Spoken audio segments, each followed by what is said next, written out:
everybody, and welcome back to the channel. Today is a super exciting day. What are we doing? We are going south. Woo! We are pointed south. It is December 11th, and we are on our way to Arizona at Alamo Lake is going to be our first major stop. Yes, and we are going to take you along for this fun drive. We've got about 4 days of driving to get to our destination, so we should get there by Thursday night and be having dinner outside in the sunshine. Yes. So we're going to take you along, and we're going to show you some of the Overlanders spots that we stay at and the Harvest Host along this 4-day journey, as well as some of the great scenery that we see along the way.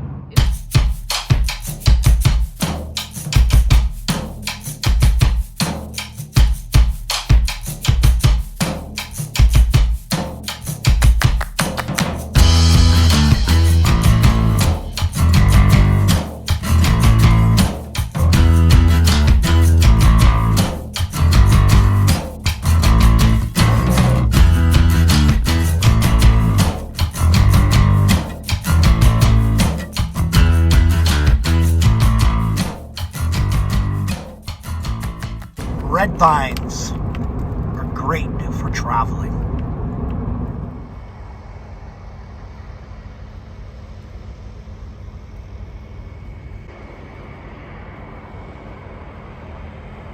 All right, day one is complete. We are at the Weatherby rest stop.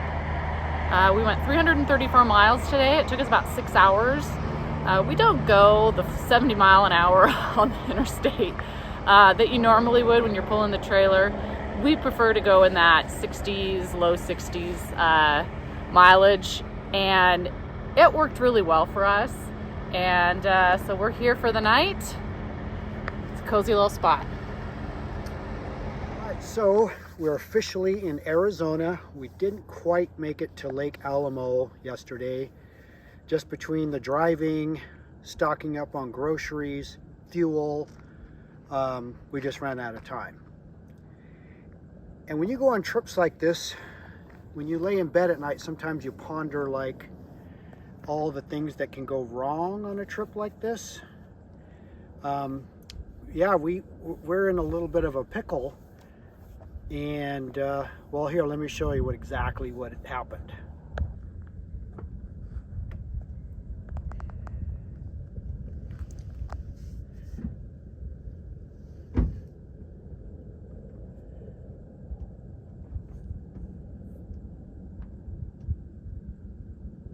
We fueled up in Parker, Arizona on our way to Lake Alamo, and I kept looking back in the mirror and I noticed our trailer was just a little bit askew on the driver's side, and I was like, well, that's kind of weird.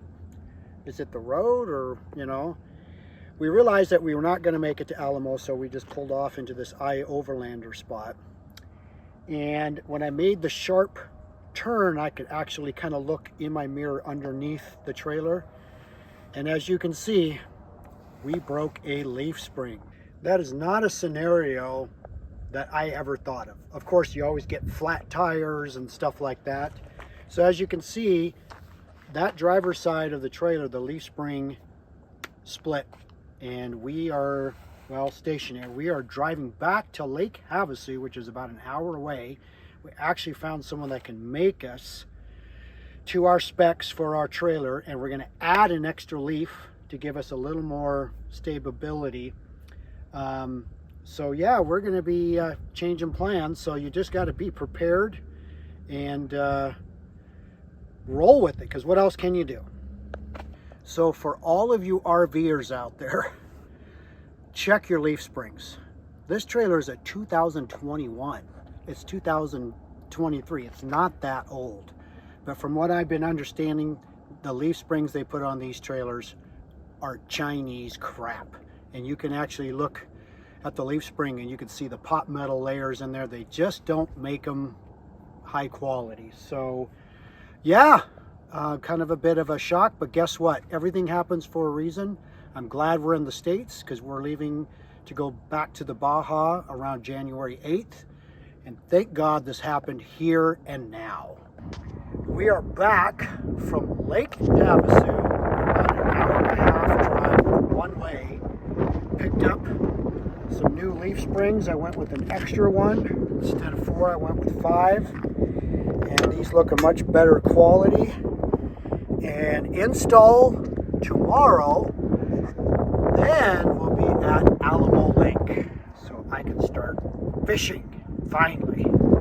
All right, everybody, it is Saturday. We are just a few miles away from Lake Alamo, Arizona. And as you just saw, we had some suspension problems, broke a leaf spring. And all said and done, we're back on the road. It was about a $500 fix.